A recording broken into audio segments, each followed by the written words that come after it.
Brother made my life hell, then got my wife pregnant. Now he wants my help after our parents disowned him and left me their $2 million inheritance. My younger brother, David, has always harbored a deep-seated resentment towards me. If you think it stemmed from jealousy, you'd be wrong. He was the favored child, not me. There was no reason for him to be envious. To give you some context, our mother always indulged David. He was the golden child of our family. She cooked his meals, did his laundry, and even asked me to help him with his schoolwork. I was expected to assist him simply because we were family, but I never received the same consideration. I accepted this, as I was quite independent. Perhaps it was partly my fault for always meeting his needs without expecting anything in return. He never helped me when I needed it, and only approached me when he wanted something. While I was a quiet, introverted kid who enjoyed studying and keeping to myself, he was loud and rough, just like our dad. I also tend to be straightforward and honest, never sugarcoating things. I believe my mother may have developed a negative perception of me because of my straightforwardness. This favoritism made David the family's darling, and I didn't mind it while we were growing up. However, problems began when he started bullying and mocking me for being different from him. He would tease me about my height and the fact that I wore glasses. He would sneak into my room, read my diary, and then complain to my mom about what I had written. When I yelled at him and complained to our parents about him invading my privacy, they would laugh it off, saying it wasn't a big deal. He did more awful things, like nearly breaking my glasses and putting nasty things in my food. He even once put little stones in my cereal, but luckily, I found them before they could damage my teeth. When I told my mom, she dismissed it, saying this is how brothers bond. Whenever we fought, David would zero in on my insecurities to insult me. We went to the same school, so he knew I was being bullied by a few kids. Instead of supporting me, he sided with the bullies, calling me names like ugly loser or hairy monkey, and encouraging them to physically harm me, saying I was just a big failure. Another time, during a fight over something trivial that I can't even remember, he told me to kill myself.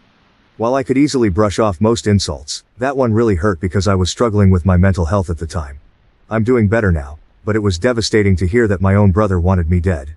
Since Dad was often at work and Mom didn't seem to care much, she even scolded me once, claiming it was my fault for irritating him. Things progressively worsened. During high school, there was a shocking incident when David attempted to set my hair on fire, and unbelievably, our mother defended him, claiming he was merely playing. Seriously, who behaves like that? Thankfully, my dad eventually sided with me and pointed out the gravity of the situation. He even threatened to call the police on David. This moment was a real eye-opener for my brother, as he had never faced any consequences for his actions before. He was genuinely stunned, and my dad made it clear that enough was enough and that David needed to start respecting his older brother. Later, Dad came into my room to talk. I never expected his support because he always told David how similar they were, which was true. Dad admitted that he had waited for years, hoping David would mature, but he was slowly realizing that David was becoming a big bully. Hearing this from my dad was incredibly validating, and I almost broke down in tears. I confessed everything David had done to me over the years and even mentioned the bullying at school. My dad was shocked at how much I had endured. The next day, he spoke to the principal to ensure the bullies were warned about severe consequences if they continued.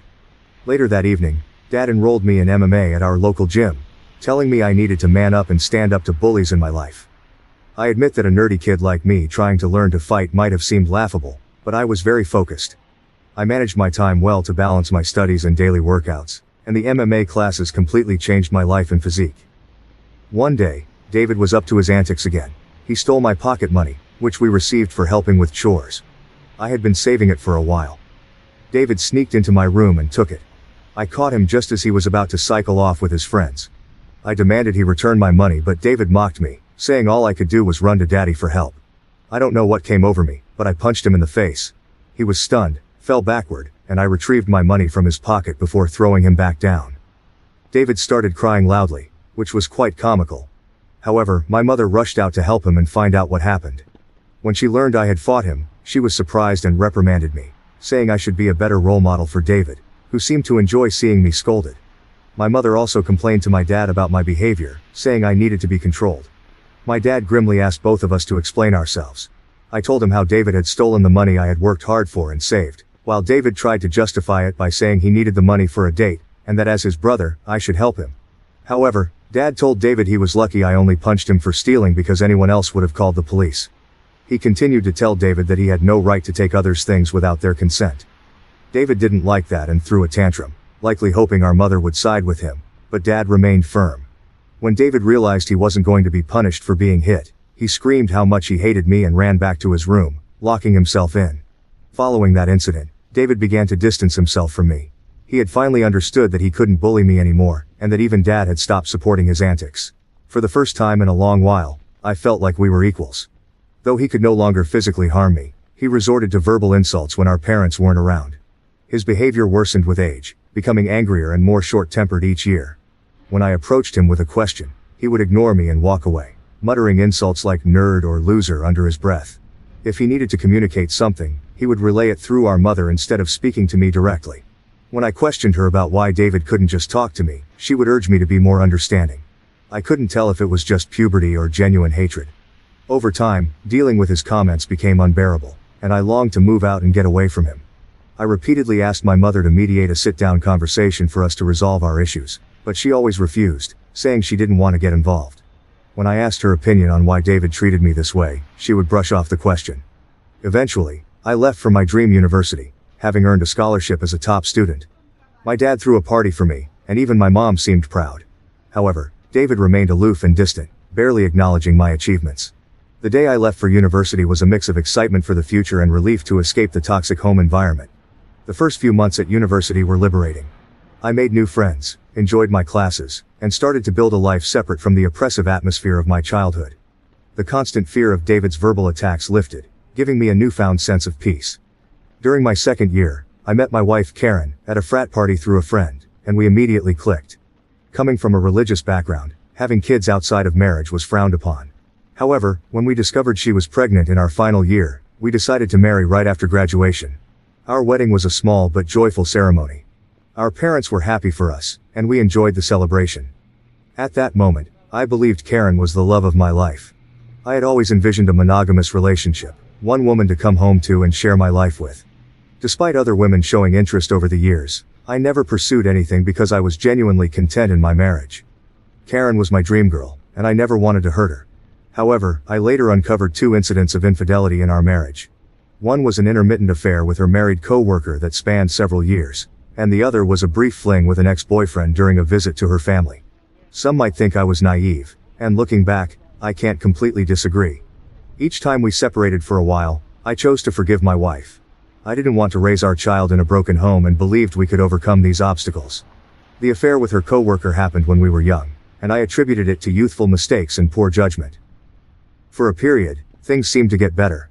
Although I could never fully trust her again, I did my best to set aside my doubts, knowing that if I chose to forgive, I had to genuinely work toward a fresh start. It's been 4 years since her second betrayal, and I felt confident in my decision to give her another chance. Karen seemed to have changed, and we were genuinely happy, planning our family's future. However, 3 months ago, my world was shattered once more when she revealed that she had been having a long-term affair and suggested that our son might not be mine. Her words struck me like a ton of bricks. A mix of shock, betrayal, and disbelief overwhelmed me. I struggled to comprehend the enormity of her confession. In a daze, I managed to ask why she had kept such a significant secret and how she could have done something so devastating. Her reaction was cold and indifferent, as if she were detached from the pain she caused. Her vague responses left me with more questions than answers. It was a surreal and painful moment, confronting the shattered trust and uncertainty about my own family. I continued to press Karen for the truth because I felt I deserved to know the father of the child I had been raising since birth. Ultimately, she admitted it was David. My eyes widened in shock as I asked Karen what she meant. She explained that she and David had become friends when I introduced her to my family, and she stayed with us from Thanksgiving until New Year's. David, usually cold to me, was warm and polite towards her, which made me glad because I didn't want Karen to feel unwelcome.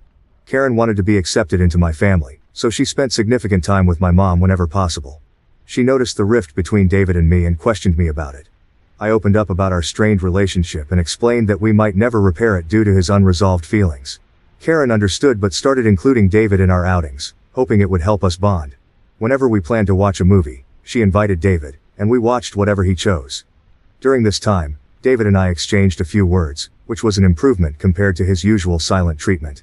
I remember Karen and David hanging out and playing video games together, but I never thought much of it. Karen told me that one day, David opened up to her about his struggles and a recent breakup. Feeling vulnerable, he struck up a friendship with her. She mentioned that he would harmlessly flirt with her when I wasn't around, and eventually, things escalated beyond her control. The vision of my wife and brother sleeping together made me feel sick. Karen confessed that she felt guilty afterward and left him, which matched her abrupt decision to go home instead of spending New Year's with me. Although I tried to convince her to stay, she was adamant about leaving. When we met back at college after the holidays, she was her usual cheerful self, so I didn't question anything. 2 weeks later, we found out she was pregnant.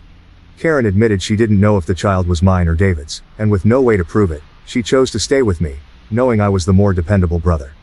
This was why we got married. My world felt like it was crashing down. The son I loved might not even be mine. I asked Karen if she had been sleeping with David recently, and she slowly nodded. She revealed that they had always stayed in touch because their chemistry was undeniable. They would sneak off to hotels, lying to me about working overtime. She admitted that half of her business trips were actually romantic getaways with him. I asked why she married me if she wanted my brother, and Karen said she didn't want to be the one to break off the marriage. She saw me as a wonderful father to our son and decided to stay. In her words, she made a mistake and didn't know when to stop. I told Karen I was glad she told me the truth but that I was going to pack up and leave. She started crying, asking for forgiveness, and expected me to yell at her. Instead, I calmly packed my clothes. Karen insisted that if I loved her, I should fight for her and that mistakes happen in every marriage. When she realized I wasn't going to do anything, she changed tactics, saying our son would be affected by a divorce and that children shouldn't be raised in broken homes. I reminded her that I might not even be the father, which made her cry more and accuse me of being cruel. It seemed like she believed nothing could make me want to leave the marriage. Perhaps it was partly my fault for letting things slide in the past. While I did love her, it felt more like it stemmed from thinking we had a son together and had been together since college. Karen kept insisting it wasn't too late to fix things, but I struggled to believe her and had no patience left. Trust was a major issue, and her words felt hollow. Even if I forgave her, I could never forget she slept with my brother.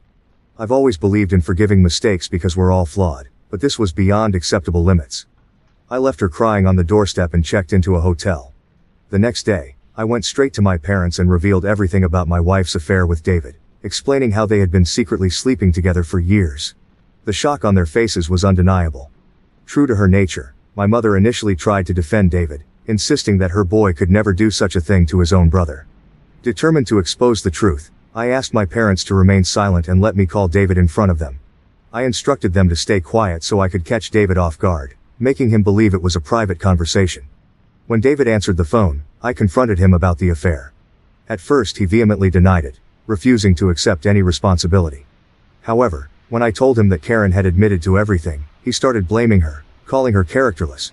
He claimed it wasn't his fault if women were attracted to him and that he was the better-looking brother. I told him firmly that I would expose him to everyone.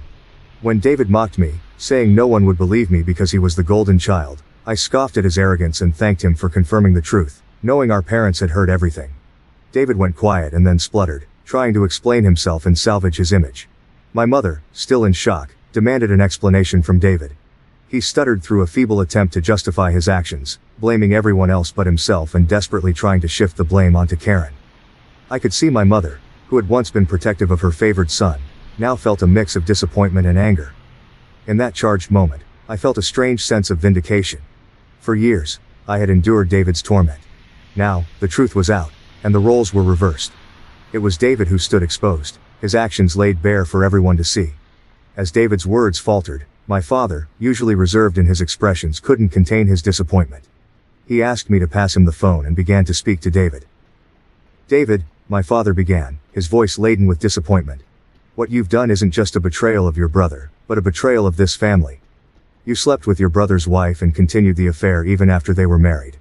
Your actions have severe consequences and have irreversibly shattered the trust we had in you. I raised both of you to value family, loyalty, and decency. What you've shown today defies everything I've tried to teach you."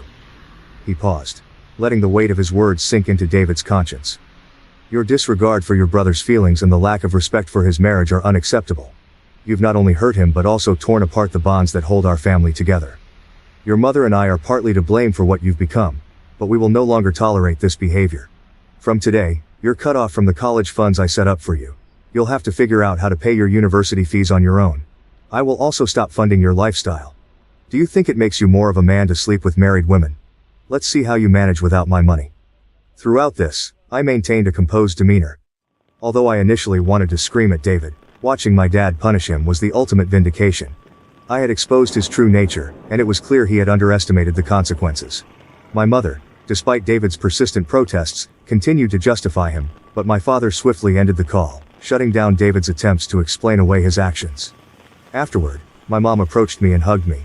It had been a long time since we shared such a moment, but in that embrace, there was an unspoken understanding and support amid the family turmoil. She apologized for not believing me all this time. My 14-year-old self could never have imagined this moment, being vindicated and embraced by my mother. Following this, my dad helped me find a good lawyer to divorce Karen. She and her lawyer tried to fight dirty, asking for alimony since I earned more than her. But her affair played heavily in my favor. We also conducted a paternity test, and it was confirmed that David was indeed the father of the child. The news was incredibly painful, even worse than discovering Karen's infidelity. I was furious that the son I had loved and raised wasn't mine. However, I decided to stay strong. Karen begged me to continue visiting my son, arguing he shouldn't be punished for the situation, but I couldn't bear to see him. He reminded me too much of David, and I hated it. After my divorce was finalized, I felt a sense of freedom wash over me as I moved into my own bachelor pad. It felt surreal to live alone since I had married so young and never really had the chance to experience independence. However, my naturally independent nature allowed me to quickly adapt to my new lifestyle, and I thoroughly enjoyed it. 2 weeks ago, my dad called to tell me he was considering changing his will because he didn't want to leave anything to David. My dad is incredibly stubborn, and once he decided to cut David out of his life, he stuck to it. David tried reaching out to our parents and even showed up at their doorstep, begging for forgiveness, but they refused to let him in. Even my mother, who usually gave in to David's tantrums, seemed done with him, though it must have been hardest for her. David never texted me to apologize for what he had done, showing he didn't regret his actions. He was just upset about being cut off from our parents. Dad told me he planned to leave everything to me, ensuring David wouldn't contest it later. He would leave David only $1. My eyes widened in shock as my dad had worked hard his entire life. Including his assets, retirement fund, and life insurance, the total came to nearly $2 million. The only condition in his will was that if my dad passed away before my mom, she would continue living in their house, even though ownership would transfer to me. I didn't mind this, as I wanted to care for my mom in her final days. Somehow, David found out about this, and, unable to reach our parents, called me yesterday, trying to make amends. He explained how he was struggling with college and that after Karen discovered the paternity of the child, she had been pestering him for child support. He said he had no money and was looking for part-time jobs but couldn't find anything. He begged me to talk to our family to start fresh since he really needed my help. I laughed in his face and told him I was done with him. I reminded him that he should have thought about the consequences before sleeping with my wife and getting her pregnant. David argued that I was being unfair and that Karen was also to blame, to which I agreed. I reminded him that I had divorced her, making her his responsibility now. He shouldn't be calling me to complain about her or the child since these were the consequences of his own actions. David started to raise his voice, but I interrupted, reminding him that he was no longer the favored child in the family but the black sheep who had slept with his own brother's wife. At that moment, David began to cry, telling me how everyone, including our grandparents and relatives, had turned against him. While this was true, it was no longer my concern. I told him we were done and that he should never call me again since I no longer considered him my brother. Since then, I've replayed the conversation in my mind. Despite my hatred for my brother, I had never heard him cry, at least not since we were kids. I won't lie. It did hurt me a bit to see him so helpless. So, I guess I'm here to ask if I should talk to our parents about him or if I would be an asshole if I don't. Update 1. Hi everyone, many of you have been asking why I am no longer in contact with my son Henry, and some have even called me cruel. I need to explain that I am not comfortable raising another man's child. This isn't a stepson situation. I was led to believe Henry was my son, only to later discover he is actually my brother David's son. Naturally, this revelation hurt deeply, and I cried over it for days. The main reason I don't want any contact with Henry is that I no longer want Karen in my life. If I remain connected to her child, she will find a way to re-enter my life, and I need my space. You may think I'm cruel or selfish, but I can't see him ever again, at least not for a very long time. Update 2. Most of you correctly guessed that it was my mother who informed David about my dad changing his will, leading David to call me as a last resort to fix things. I confronted her in front of my dad, and she broke down, saying I had punished David enough and that he had learned his lesson. My dad firmly told my mother that if she believed what David did was forgivable, then he could no longer stay married to her because he could never forgive such a betrayal. This threat silenced my mother. My dad made it clear that if she ever talked with David again and we found out, she could pack her bags and leave. As I mentioned, my dad is very stubborn.